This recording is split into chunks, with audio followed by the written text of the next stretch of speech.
Hello and welcome. Today I'm joined by a very, very special guest. I am joined by Olivier Roland. I have the pleasure of knowing Olivier through Jeff Walker's Platinum Plus Mastermind, which I'm a member of for the last few years. And Olivier has stood out as a member of that elite mastermind since the very first day. And the reason why Olivier stands out is he asks some critically important questions, and his main focus is about simplifying. His main focus is about prioritization. His main focus is getting the most out of everything that we have. He's the ultimate 80-20. Olivier has recently just published a book. Now, this is a bestseller in French. He has got it republished for the English-speaking market, The Way of the Intelligent Rebel. And I'm going to let Olivier introduce himself in a second. But the main purpose of today is to talk about Olivier's book, to talk about the lessons that are in here, to talk about what we can apply out of his global best-selling The Way of the Intelligent Rebel.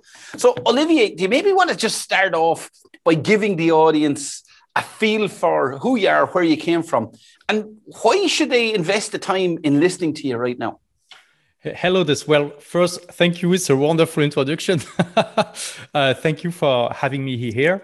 So, yeah, as you can guess from my accent, I'm a French guy. So I'm an entrepreneur, author, international speaker, and I like to say I'm a teacher of freedom.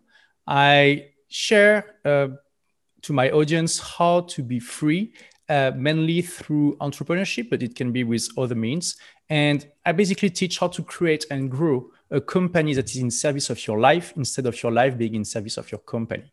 And also I have a part where I share like things how to be free in your mind, through personal development. I stopped school at 18 to start my first company, and it was a wonderful adventure. But like many entrepreneurs, I ended up, working 60, 70 hours a week, which was great in the beginning because when you start your company, you don't care, right? You're just like on fire. But after a few years, I was looking to have more balance in my life. I was still very young, like maybe 24. And I realized, and it was a big shock for me, that this company that I created to be free was actually a jail I created for myself, because I didn't see how to sell it. I didn't see how I could lower my time in this company without, making it hard to be profitable.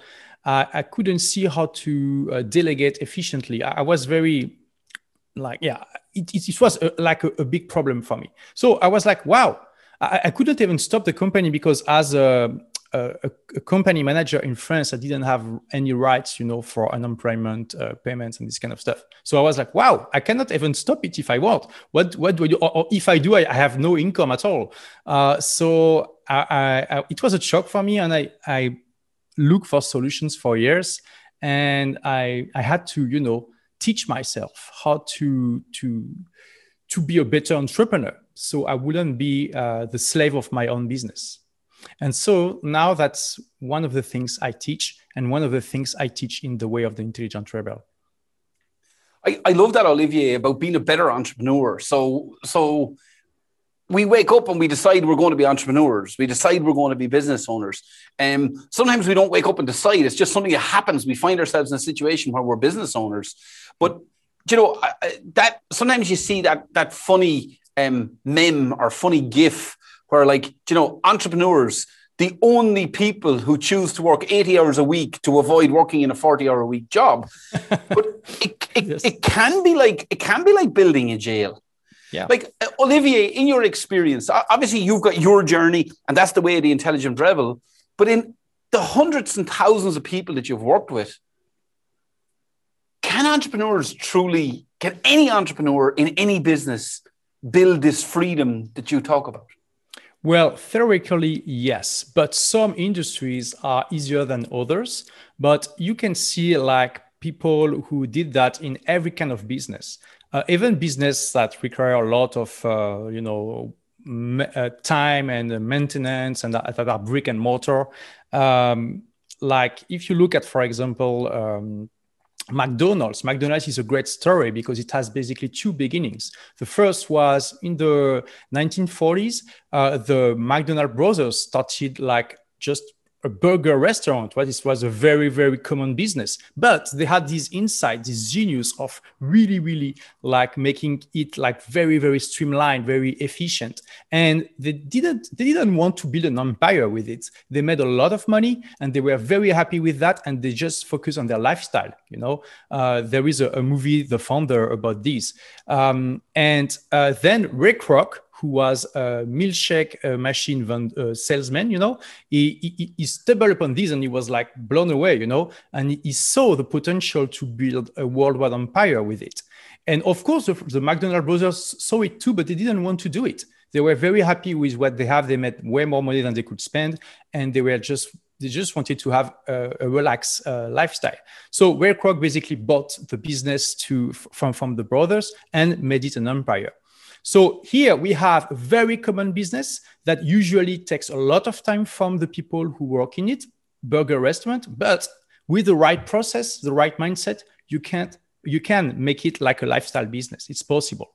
But of course, some industries are easier for these than others. My industry is in the online education, and it's so much easier to do that because when I do a video on my YouTube channel, it will be seen by thousands of people at least.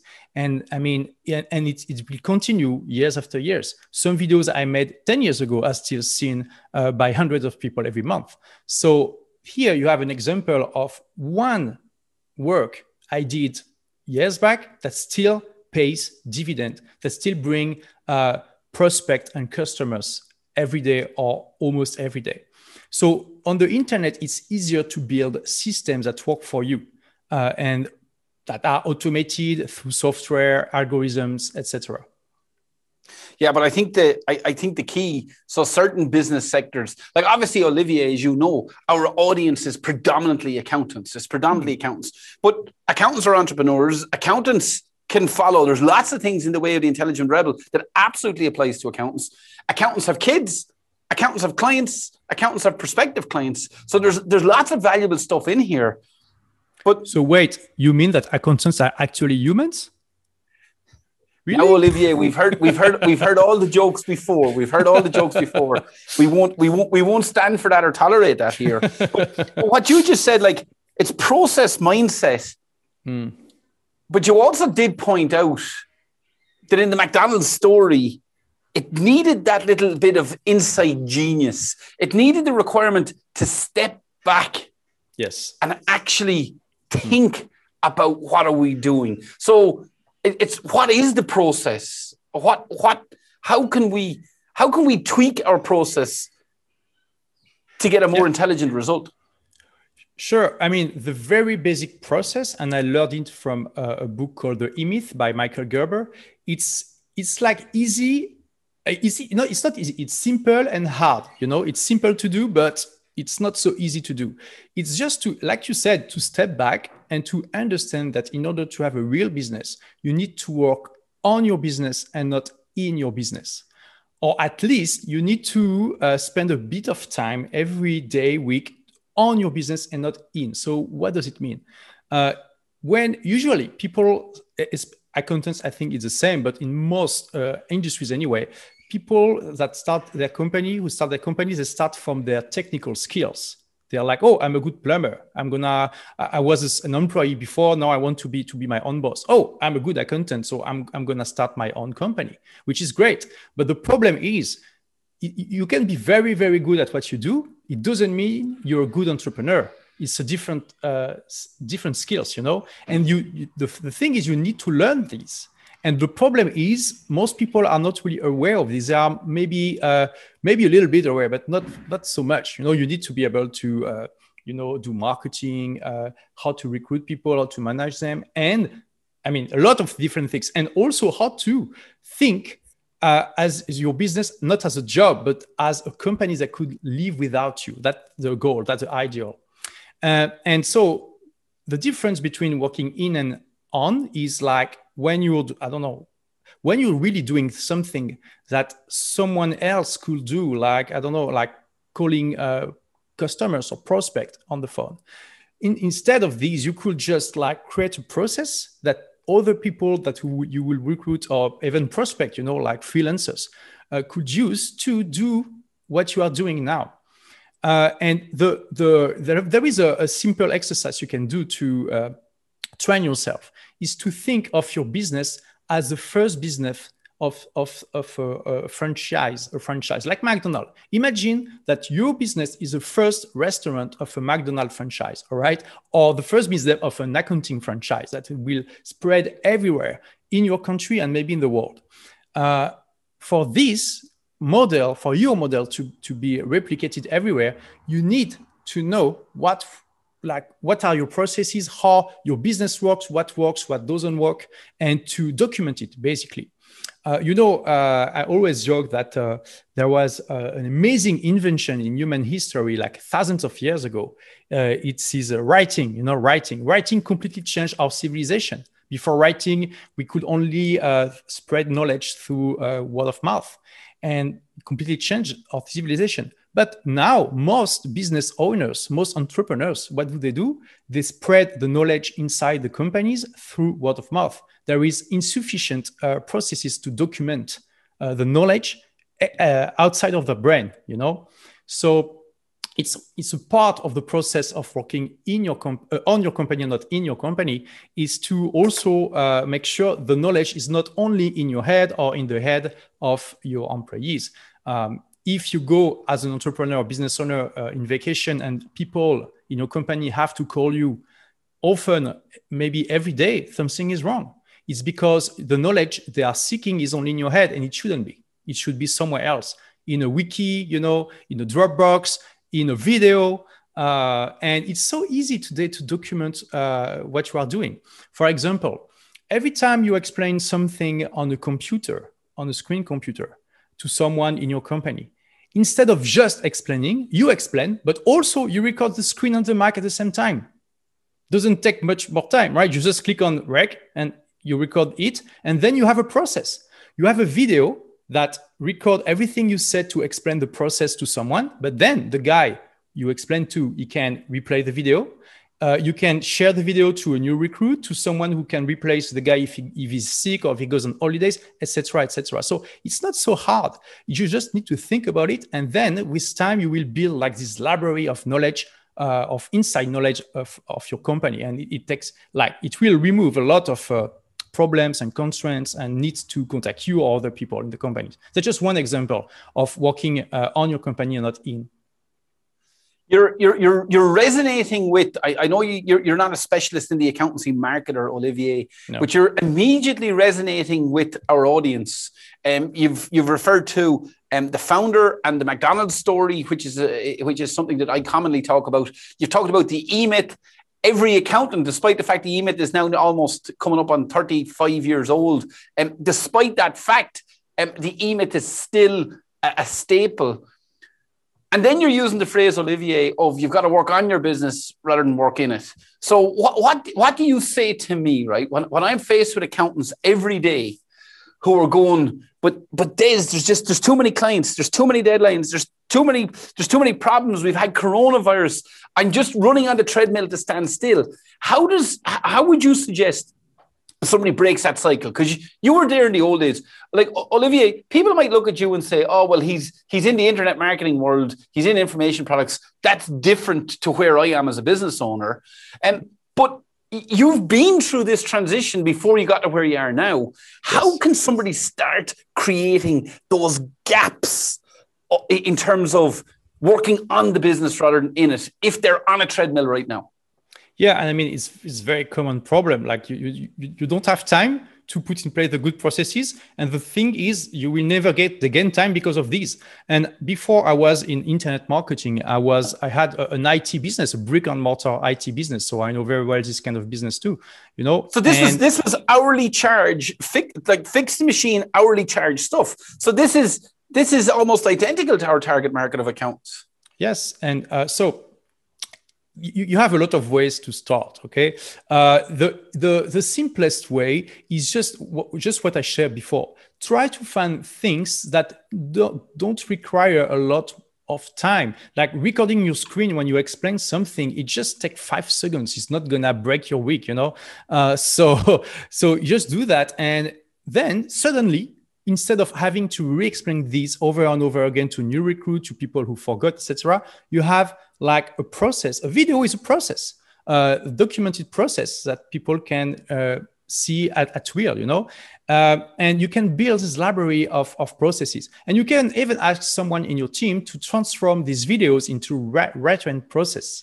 The thing, videos are great because you can, and I mean, today, so many tasks are done on a computer. You can basically document maybe not all the processes, but most of the processes, because most of the things are done on the computer. So just record your screen. You have softwares for that. On Windows, for example, you have Camtasia. On Mac OS, you have ScreenFlow, I think, that can do that. So it's very cheap. Loom, exactly. So it's very simple. You just need to think of it. And even if you are explaining something that is not on in a computer like that is in real life, just use this new technology called a smartphone to record what you explain. At the same time, it just takes 2 seconds to start the video, seriously. And then again, you have a process. It's so simple, but you need to think about it. And most entrepreneurs, they don't think about it, you know. Then, yeah, ask someone to transform it into a written process, because the problem with the video, it's not easy to scan, you know. So with the text, you can, you know, search for a certain word in the text and find exactly what you want. So I will start with that, and progressively you will see you will gain some time. It depends also of your budget, of what are your resources. But of course, hiring people to help you is always a key to start to have a bit more time. But of course, it depends if you have the money or not. You know, it's always the same problem. But let's say you have a bit of budget. There are so many like people you could recruit, but I don't know exactly what is the size of the company of your audience, you know. But I will start with first a general assistant, like a VA, virtual assistant. You can even hire people from abroad. You know, Americans, they work a lot with Filipinos, for example, because they have very good English. Of course, there is a problem of the difference in time zone, you know. You can try to recruit English-speaking people in Africa, and it's because they are cheaper, obviously. And don't think it's like a way to exploit them, you know. It's like you can give them incredible working conditions that they will only be able to dream of in their country. They will be able to work from home with a decent salary and with decent hours and this kind of stuff. And they will love to work for you. And for you, it's going to be cheaper. So it's one thing you can do. You know, even if you don't have a high budget, you can try to recruit people. There is a platform called Upwork, you know, where you can basically find millions of people from all around the world. So a general VA, and you will start to give him or her like, you know, basic repetitive stuff that you are still doing today. So the thing that I like about what you said, Olivier, is I asked you, how do you start? And you immediately went to, well, here's the starting point. It's on processes. You immediately went to focus on the things that won't take much time. So start small. And basically your suggestion is video the process, possibly then get it transcribed using rev.com or Timmy, and get it transcribed into a document, create a checklist, and that this just becomes a way of life, that this is just, Absolutely. It's something that you're doing all the time. And then as you build momentum, well, then your team around you can begin to take on this role. But you can also recruit new people.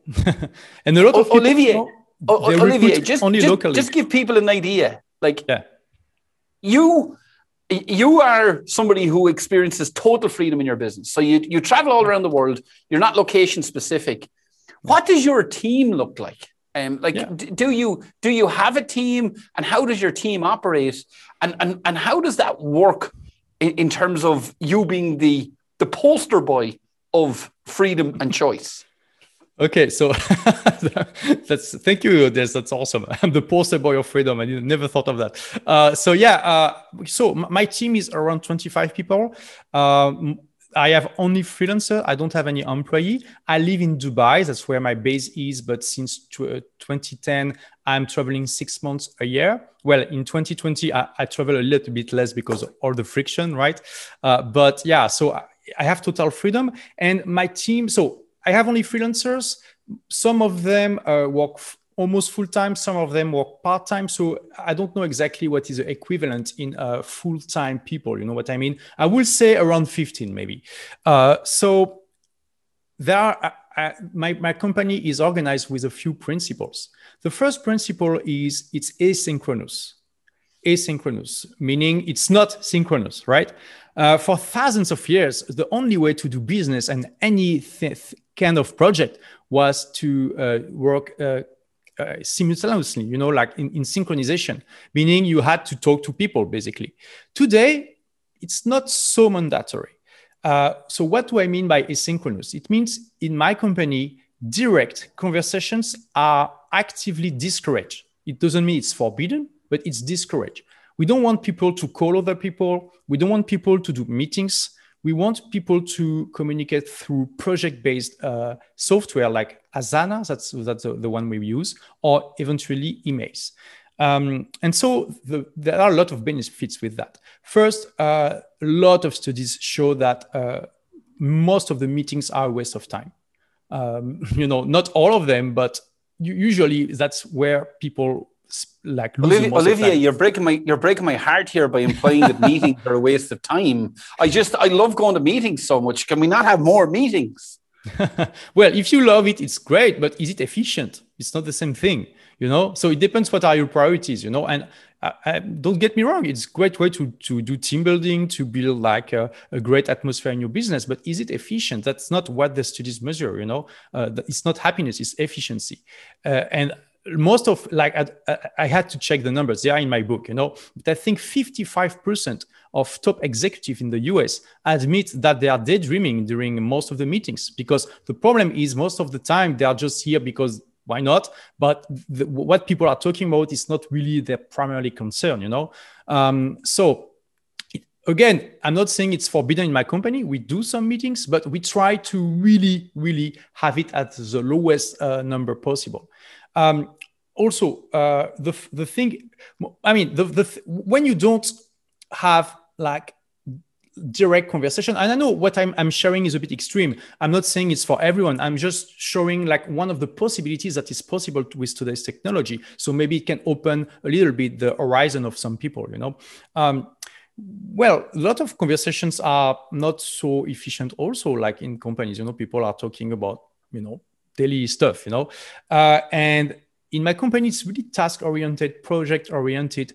And the biggest benefit of this is what? Is we don't have any office. So it's like remote work, but there is something else. And it's not only remote work.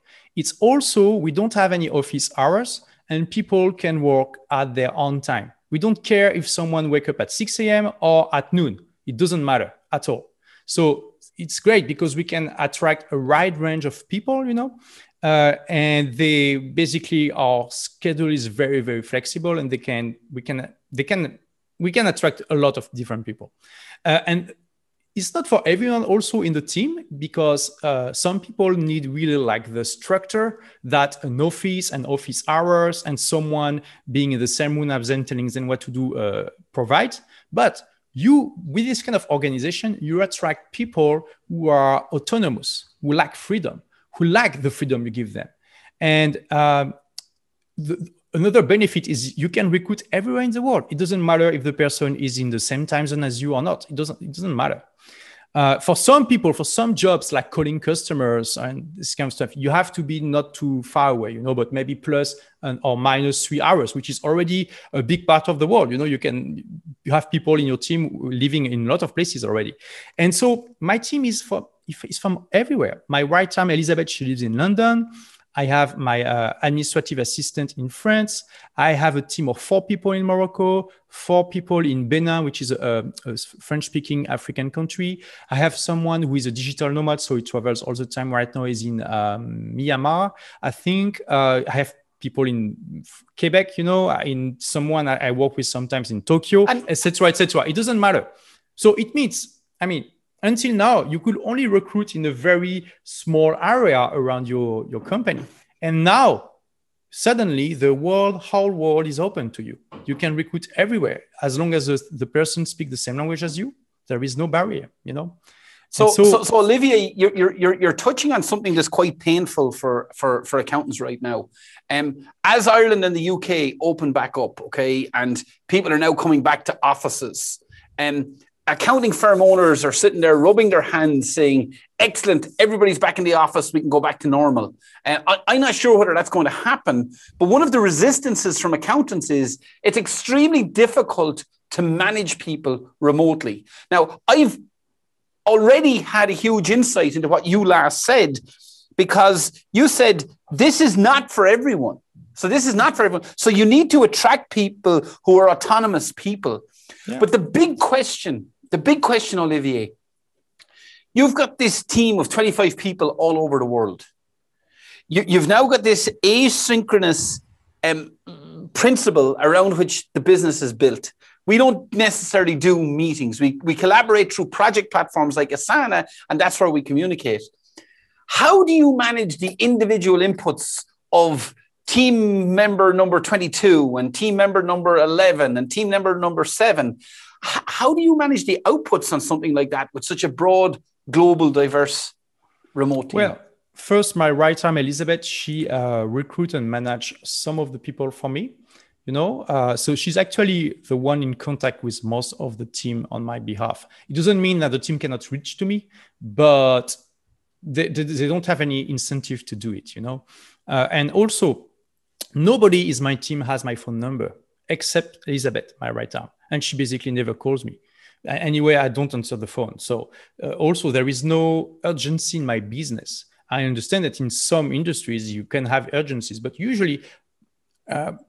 urgencies, if you need to be called and it happens often, it's not really urgencies. It means your processes are not good enough. You know, if an urgency happens once in a while, it's fine. You know, it can happen to every business. But yeah, so yeah, and like I said, with this model, you attract naturally people who are autonomous.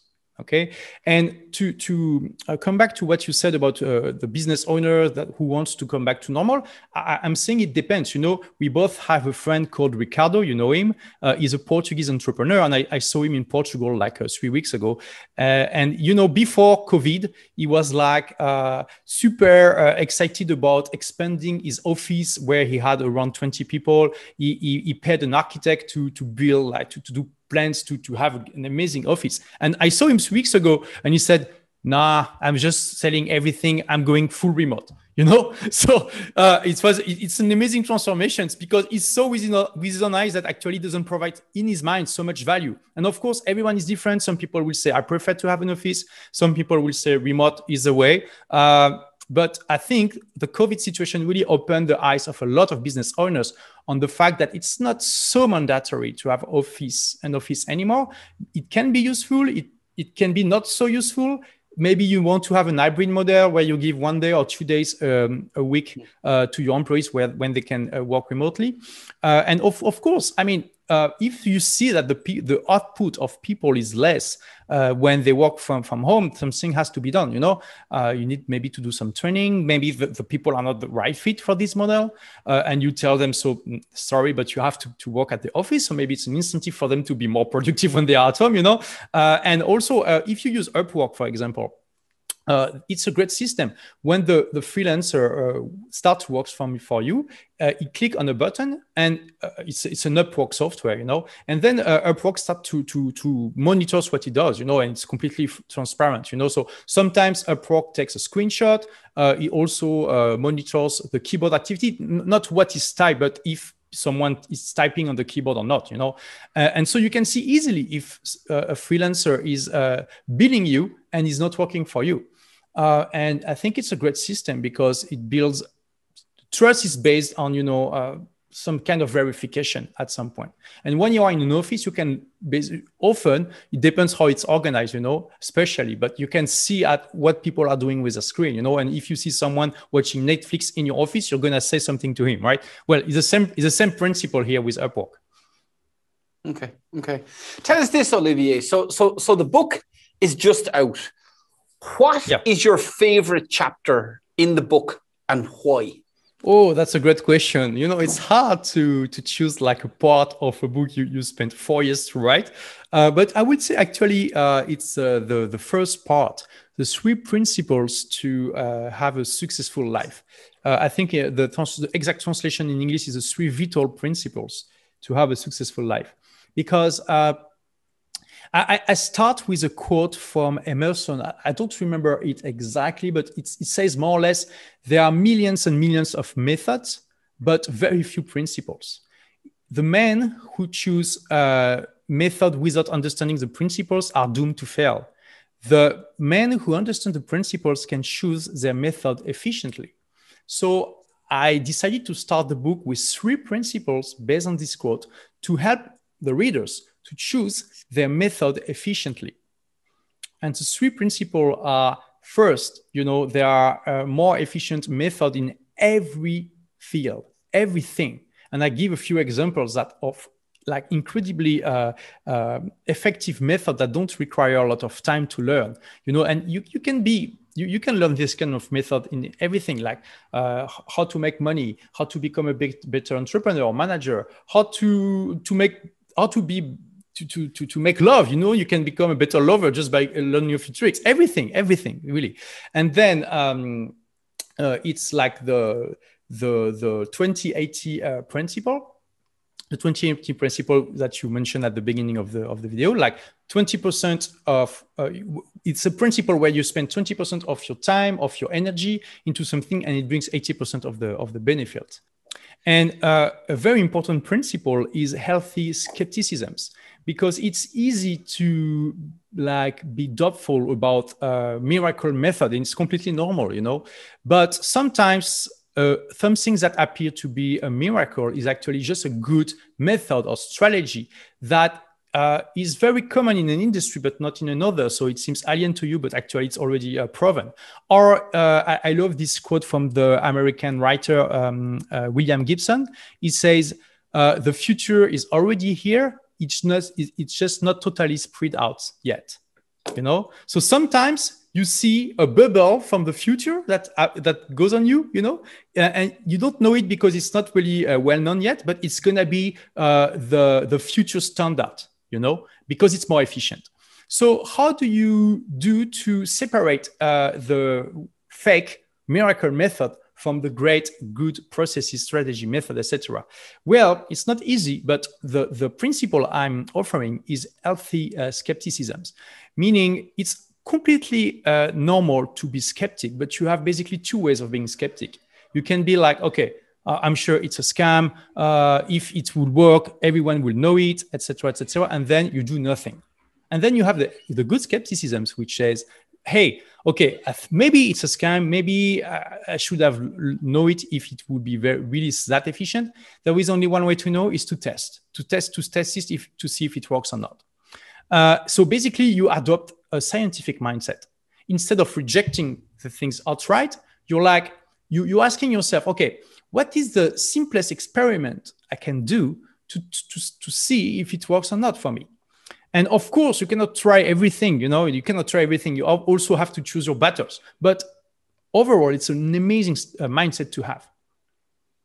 Yeah, I love that, because it's like you truly live this. You truly embody the scientific mindset. Like I've watched you where you will argue a side of an argument, and I'll be looking at you going, okay, but that doesn't make sense. But what you're doing is you're doing it from a scientific perspective and a scientific mindset. Yeah. And the scientific mindset is, well, so this is what's said over here. This is what's said over here. Well, let's try this and let's see what results we get. That it loses the dogma. It very much feeds into not just a scientific mindset. A scientific mindset for me automatically implies an open mindset, a growth mindset, and gives you a much better likelihood of getting a positive result. And also it gives you a practical mindset, because you want to put in place an experiment instead of just having an opinion, you know? And in the end, it makes a big difference. So Olivier's 3 principles. So this is the chapter of The Way of the Intelligent Rebel. Olivier's favorite chapter, must-read chapter for everybody, is his 3 principles. Number 1 is healthy skepticism. Number 2 is apply the Pareto 80-20 rule. And number 3, there's always ways to be better. And if we just keep looking at little ways to be better, what do you think, Olivier? And I know this is, you've had a long career, considering you started your first business at 18, but in your career as a business owner, and now in your career as a mentor, as an advisor, what are the biggest mistakes that you see, the 3 biggest mistakes that you see business owners making that you address in here in The Way of the Intelligent Rebel? Yeah, I mean, the first one is the mistake I did for 8 years as an entrepreneur. And it was, I think, the biggest mistake of my life is basically to not read enough books, enough practical books, I have to add, because I always love to read, but from the age, so I started my company at 19. I dropped school at 18, but I worked 1 year on the project, So from the age of 19 to 27, I was only reading fiction, which was actually, I didn't understand how missed opportunities I had, It's crazy because I think there were 2 things. First, I was very arrogant because I was thinking, oh, I'm so smart. I started my business so young and don't need to learn anymore, which obviously is a very big mistake. And second, nobody told me, hey, there are interesting practical books you can read to actually become a better entrepreneur. And it's so simple, but it's like most simple things. If you don't get the idea, you don't get the idea, So the first thing is try to read at least 1 quality business book. And it can, practical book. It can also be personal development. It doesn't have to be business all the time. Every month. And if you read 2 good books a month, it makes a big difference because in 10 years, it will mean we'll have read 240 books. And if they are high quality, imagine the difference it will make in your intellectual horizon, in the skills you will have developed, in maybe the people you will have met because you will have go to some events and this kind of stuff. The difference is just huge, massive. And it's not such a hard habit to have, But I see, in our mastermind, a lot of people read, but a lot of entrepreneurs actually don't read enough, or they don't read at all practical books. Maybe they read magazines or fiction like I did before, but they don't do that. So that's the first mistake. The second mistake, I talked about it already, but it's to work too much in your company and not on your company. And it's a trap that most entrepreneurs fall into. And even when they are aware of it, it's easy to fall into it again. A simple trick you can do now that you know the difference between the 2 is to set up maybe a reminder every hour or every 30 minutes on your smartphone. And every time it rings, you're like, okay, what did I do in the past 30 minutes or the past hour? Did I work on my company or in my company? So you become a little bit more aware of these. And yeah, I would say the third mistake is people tend to recruit too locally even today. And I understand, it has a lot of advantages too. You have people who are in the same culture as you, who understand you, where you can eat with, it's great. But I will challenge you to at least start to hire 1 guy remotely, someone who doesn't live in your country, and see how it goes. Because also it can be very interesting to have someone with different working conditions from a different culture, and you will see it's not so hard to make it fit in the team. Okay, so just to summarize then, Olivier's top 3 mistakes is to start, if you haven't already done so, by recruiting at least 1 person remote out of the country. Just start the process. Just get a feel for the process in terms of expanding your who hunting to greater area in your local area. Number 2 was to work on your business rather than in it. And Olivier is saying just really, really simple to look and to analyze your time and see, well, where did the last half hour go? Where did the last hour go? But to start tracking and keeping track of on versus in. And Olivier's third recommendation, which is totally contradictory to my wife, because I'm now banned from buying books on Amazon. But his recommendation is a minimum of one book a month, but really getting to 2 quality books a month. So obviously, this is the first one you should start with. On Amazon, The Way of the Intelligent Rebel. There's the first book that you should start on for this month. Olivier, mentors for you. Okay, so you're a mentor to not just thousands of people, but you're a mentor to hundreds of thousands of people. People interact with your 4 blogs, they interact with your YouTube channel. You've got over 500,000 followers. You're interacting with people all the time. Yeah. But can you share with us the mentor that has had the biggest impact on you personally? And what was it that mentor taught you that had such an impact? Yeah, sure. So I said that when I realized the business I created to be free was actually a jail, I looked for solution for like 3 years and I didn't find any that was satisfactory. And I stumbled upon a book that completely changed my life, and it's The 4-Hour Work Week by Tim Ferriss. And yeah, that's the book that started my journey to start an internet business. So I really owe a lot to Tim Ferriss, and I quote the book quite often in my own book, you know. So, and the second one will be Jeff Walker. So that's, as you mentioned, we are both part of his mastermind, because he invented basically what is the most powerful method to sell online. I tried a lot of things, and this one is just the most efficient.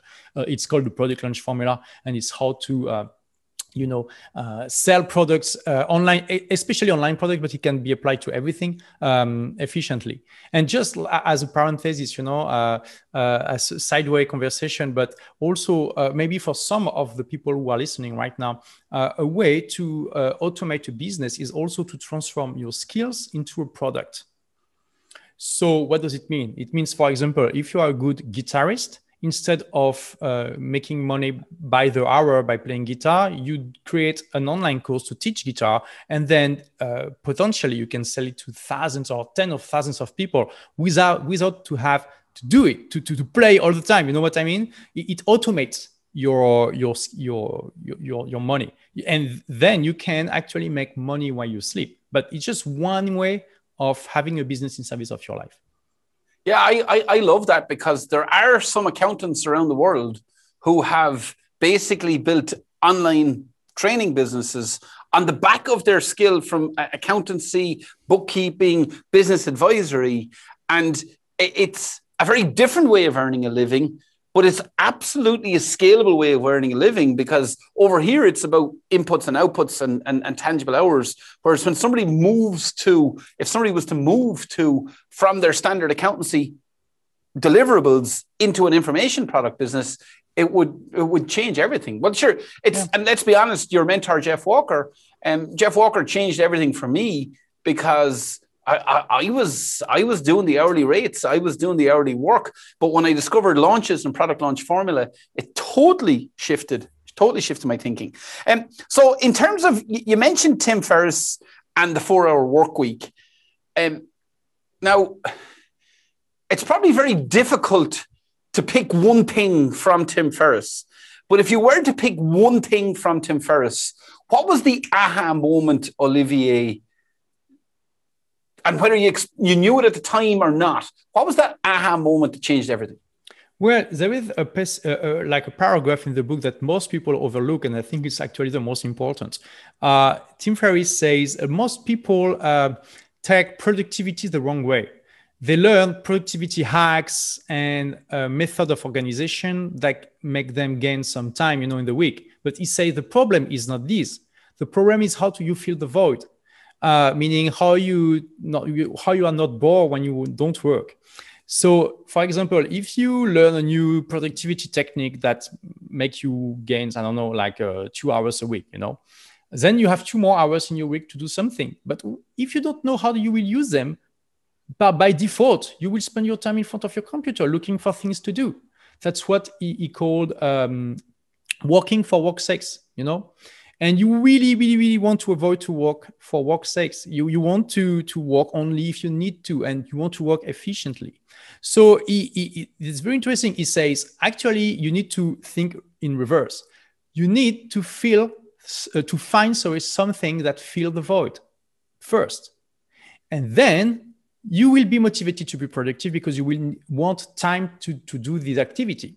So basically, you want to find an activity. It doesn't say it with these words, but that's my rephrasing. You want to find an activity that makes you can't wait to close your computer outside of work. And when you have these, you will be so motivated that you will learn how to be more productive. You will spend less time to do more or less useful things. You will be laser focused. For me, what I found that is exactly like this is traveling. That's why I travel so much. For me, it's the way of filling the void. When I go to a new place, I want to do 1 billion things besides walking. I want to, explore the place, meet the people, do activities, eat the local food, etc., etc. So when I work on my computer, I'm like, okay, what do I need to do now? How I can do it in the most efficient way, so I can close my computer as fast as possible, so I can explore this new place. And for other people, it can be anything. You can find something you are really passionate about outside of work, and it will make you. It's a bit paradoxical, but it will make you more efficient at work. Yeah, so to have something to focus on, not just I'm going to be more efficient, not just I'm going to save 2 hours, but here's what I'm actually going to do with my 2 hours, and have what I'm going to do with the 2 hours so exciting that it's motivating in its own right. Yeah, I love that, because I've read, I'm not a student of Tim Ferriss to the same level as you are, but I have read the 4 Hour Work Week, and I missed that piece. It's very common. I know. I don't know why, but for me, it's the one, when I read it, I was like, wow, Okay, so Olivier, right? The Way of the Intelligent Rebel. Our last wrap-up question. Yeah. What are the 3 nuggets of advice in here that you think this is why people should read the book? This is why people should buy the book. Sure. So we already share a lot of things, like the 3 principles, for example. But yeah, I think the first nugget is to understand that with the right scientific mindset, you remove a lot of pressure, because also a thing that prevents people to do experiment when they encounter a new strategy or method is they're afraid to fail. They're afraid to fail publicly. They're afraid to be a bit ashamed to have tried this new stuff. Everyone will laugh at them. Well, if you adopt the scientific mindset, all of this pressure just go, because you're like, yeah, it's just an experiment. If it fails, it's okay. It's an experiment. Who cares? I just want to see if it works or not. And it's not only a way of being and thinking, but it's also a way of communicating that will explain to the other that there is actually no reason to laugh at all. And the second one is, the first part of the book is actually a criticism of the education system. So maybe it will not resonate a lot with the audience. I don't know. But because, I mean, as the title says, I wrote this book as a guide for intelligent rebels. Now, what is an intelligent rebel? It's basically someone who he can have any age. He can be like student or already a successful entrepreneur. He can be very successful, like have a good diploma, a good job in a good company, a good car, a good house, a good family, etc., etc. But deep inside, he feels like something is missing. He has a little voice saying, hey, maybe there is another way for you to blossom, to be the best version of yourself. And usually what I found is for the intelligent rebel to blossom, he needs to go through creation. So it can be an artistic creation, like writing a book or even a movie, or painting. It can be the creation of an adventure, like, okay, I'm going to do a world trip for 1 year, or maybe more accessible. Jeff Walker share it like recently. Maybe you go on 1 sabbatical month, like in the next 12 months. That's a good challenge already. You're creating an adventure here, and you also, it's a great way to incentive yourself to put in place good processes in your team, so you're not going to be cold, during this month. It can be also like creating your own business, and the business that will allow you to really blossom. And I explore more the business part in the second part of the book. So to make a long story short, the second nugget will be to understand it's absolutely fine to be an intelligent rebel. And as an intelligent rebel, you can feel sometimes like a bit like a misfit, you know, like you feel like there is a kind of, it's not super smooth between you and the system, like the education system, the workplace system, and you feel something is a bit off. And most of the intelligent rebels at the start, they think the problem is their problem, you know. But what I'm trying to show in the book is like, actually, it's because the system was not meant for you guys. It was not meant for intelligent rebels. When you look, for example, at how the education system, even the workplace system, was organized in most of the Western countries, including the English-speaking countries. It was basically designed at the end of the 19th century, the education system, to have citizens who would be productive enough in an industrial society. What does it mean? It means they needed like good employees, good factory workers, good soldiers, you know? So people were educated enough to like bring something to the economy, but we didn't want any rebels, any misfits, any creative people. Didn't want people who didn't follow orders and authority. And when you look at how school was organized, and it's still organized today, there are a lot of similarities between school and factories, you know, like students, you know, align with the teacher, raised, you know, on his throne as a power of authority, and ring a bell that rings every hour. And even before, I don't know in Ireland, but I know in the UK, they still use uniforms. In France, they stopped using uniforms in the 70s, but for a long time in most Western countries, children had to wear uniforms. So so many, like a lot of symmetry between factories, army and school. And because it was the same mindset.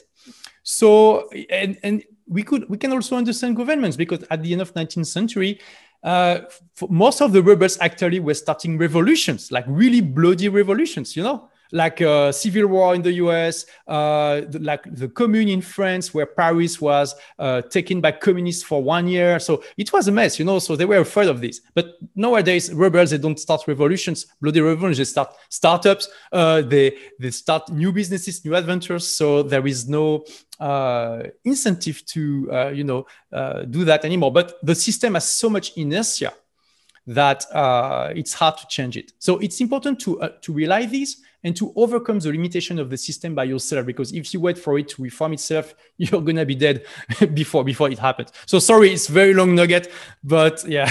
Yeah, but it's kind of an important nugget, because it is kind of, the whole book is about that intelligent rebel. Yeah, and I love the way you described that, Olivier. It's like, you know, it's just that things aren't smooth, because, you know, I can relate to it. I was never, I don't think I ever had the capability to work for anybody else. I never fit in. I hear this with accountants all the time. Accountants say to me all the time, you know, that like, just they know there's a better way. They know there's something different. They know there's something more to it. They don't quite know what that is. They can't quite put their finger on it. But this lack of smoothness that you describe between yourself and the system. So the first nugget was have a scientific mindset, because this removes the fear of failure, because all we're actually doing is experimenting. The second nugget is intelligent rebels. And maybe there is another way. Maybe we don't fit in this system and we need to go through a creative process, whether that's a book, an adventure, or creating your own business. Did you have a third one, Olivier? Yeah, I mean, I share so many things in the book. You know, so one of the criticisms I make about the education system is like, most people leave the education system and they didn't learn how to learn efficiently. You can spend 20 years or more of your life in school and nobody teach you how to learn efficiently.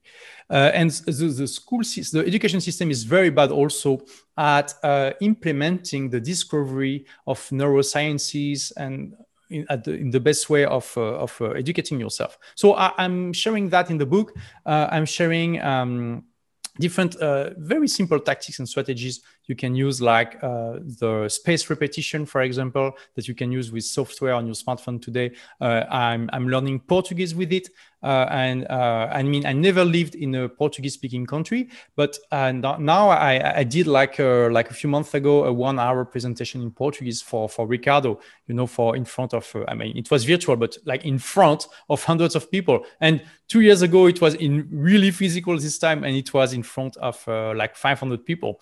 And I mean, for me, it's great. I didn't learn Portuguese at school. I learned it by myself using a software. And that's one of the things I teach in the book. So maybe the third nugget will be like, there are very interesting and efficient ways to learn that you never,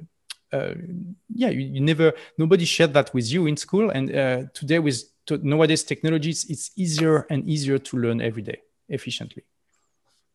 Super. So, Olivier, thank you so much for joining us here today. I hope that everybody has learned something new. Like you can see me during this session. I've taken 7 pages of notes. Wow. In facilitating. So there was huge amounts of value for me in there. And the good news is that The Way of the Intelligent Rebel is quite a meaty book. So despite the fact that Olivier shared so much with us, he's only really touched the surface. This book is absolutely full of nuggets. I only got mine delivered in the last week. I'm dipping into the book. I'm dipping out of the book. I'm not necessarily reading it cover to cover, but I'm absolutely loving. I highly recommend The Way of the Intelligent Rebel. Get onto Amazon and you will have it straight away. Olivier, before we go, final comments. Yeah, so thank you for having me. I hope you learned something useful today. And yeah, for people who don't like long reads, they can also listen to the audiobook because there is an audible version. The 3 principles that we mentioned, I actually offer it for people who want to read an extract of the book. They just have to go. I will just give you the URL, but they can go to the wayoftheintelligentrebel.com, basically. So the way of the intelligentrebel.com, and you can get a free sample. So Olivier, thank you very much. JR and the technical team for doing the recording. Thank you very much. You being here with us and giving us your time. Thank you very much. Check out www.theprofitpro.com or check out desoneil.com for our latest interviews, our latest publications, and our latest courses and programs. So thanks for joining us here today. And until I see you again, let's get it done.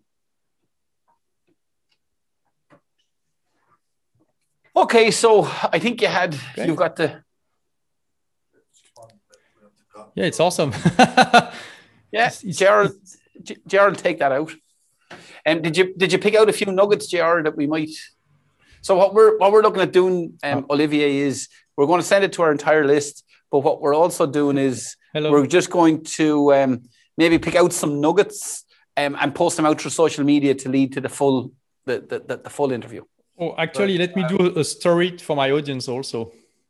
I'll jump out. If you don't want to appear, yeah. OK. I will do it in French, actually. Bon, les amis, regardez, je suis avec Des actuellement. Voilà, on vient de faire un podcast. Donc, Des est irlandais, il a un podcast en anglais. Donc, et regardez un petit peu le setup de malade que j'ai fait là. Voilà, c'est du n'importe quoi, c'est du MacGyver, mais c'est ça la vie de nomade digital dans les Airbnb. Thank you, Des. It was awesome. All right. Super. Thank you, man. If Olivier, I'll probably email you this afternoon or this evening, and just if we could get, we'll put a buy link or a link to your website.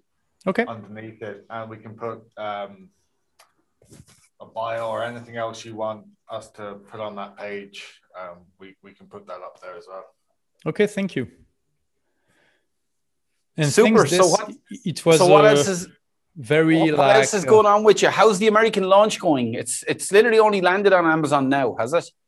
Like last week, basically. So I mean, it's good. I just checked the numbers today. I mean, it depends what you're expecting, but for someone who doesn't have an English-speaking audience, really, I'm like a bit less than 6,000 position for the Audible book and 14,800 for the paper book. And when it started, it was in the 700,000 something, you know. So I think on Amazon US, you're making strides. What? You're making strides. You're making progress. Yeah, I think basically it's gonna be a long burn. You know, I'm not going to reach like a bestseller list in 1 week. You know, I don't have the firepower for this, but I will commit to the book and slowly build the fan base. I know for a fact that people recommend it because it wouldn't have been a bestseller in French without it. So if unless I did a very, very bad job at adapting it for the English speaking market, I know the word of mouth will start, you know. So I just need to make it start from the biggest base possible. That's what I'm doing now. And then I will help sustain this movement. So thank you for being part of the initial fire, man. It's awesome. And look, like Olivier, so JR and myself were just talking about doing non-core accountancy stuff, doing business stuff. Ricardo is after giving me a kick in the stones because you know, I've been talking about having problems with accountants for going on nearly 10 years now. And I'm still here. And that's admirable in some ways. But if I was to take a more scientific mindset to it, Ricardo, I was in contact with him last week or the week before because I've watched him build his marketing business. And he had this software for lawyers, but he's basically, if he can't sell it, he's going to like just stop it. Yes, that's what he told me too. Yeah. So if he can't sell it, he's going to stop it. Yeah. So I just think the time has come, Olivier, that I'm going to have to continue to serve accountants because this has been going on for such a long time now. And last year, this was the precursor to Michal and myself splitting. Was I had this big meaningful dilemma around, do I continue to work with accountants or not? I decided getting rid of Michal was the solution, not the accountants. Who knows whether that was a good idea or not?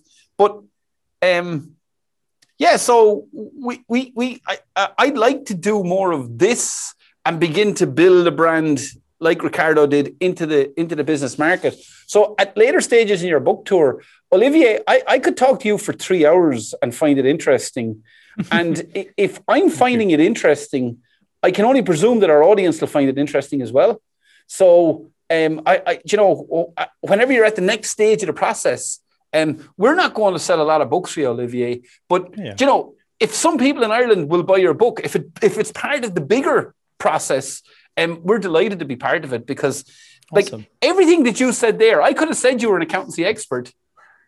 And really? Everything that you said there is relevant. JR is laughing here because everything that you said there, it's like, it's almost 70% of it was stuff that I've said to them in the past. So yeah, we definitely love to have you back again whenever you're ready. Thank you, man. And just maybe something I can share because I was in your exact situation when I had my IT business and I started my company, the company I have right now. It was how I do the transition, and I was very tired of my IT company too. But it was my only source of income, and also I had like some like you know, some customers I just liked, and I didn't want to drop them. So I did it in steps, you know, and. A lot of people, when they think of selling their companies, just think of selling the whole block. But actually, you don't have to do this. You can sell parts of your company through time. That's what I did. And I started by the part of my company that I hated the most, you know. So first, I really started by raising my price. So I got rid of all the cheap customers. And then the part that was taking me personally the most of the time, I sold it to a competitor. Because you don't have to sell one block of your company. You can just sell, how do you say in English? Basically the customer list. And also the fact that you will introduce the guy who will buy to your customers, which is great. A lot of people are willing to pay for just an introduction. But if you introduce them and say, I'm stopping this activity right now, this guy is going to follow, most of your customers will just follow and it's worth a price, you know. And just if you can identify a part of your business you really hate right now and take too much time and energy, just try to sell it and keep the rest. And so you will suddenly, like this, you will have a lot of time to focus on your other project. Yeah. And maybe it can just be some customers, that take a lot of time. Maybe you just want to get rid of the 80% of the 20% of your customers that take 80% of your time, I don't know. Yeah. Or the 20% of customers that bring 80% of the stress. Yeah. 80-20 can definitely be applied anyway. 80-20 and if you don't find any buyer, just, I didn't sell for a high price because I really wanted to get rid of it. But I still got a bit of money, which is always great. Absolutely. And what I did, I don't think you can do it now. Sorry, but I scraped the yellow pages of all the people in my industry local, and I just sent an email to them. It's not forbidden because it's B2B, so you can do that. It's legal. Cool. All right, Olivier, we're going to hit the road. Great to see you. Thank you, I'm man. hoping that I'll go to America in October. But if I don't go in October, I have the dates for February in the diary already. All right, man.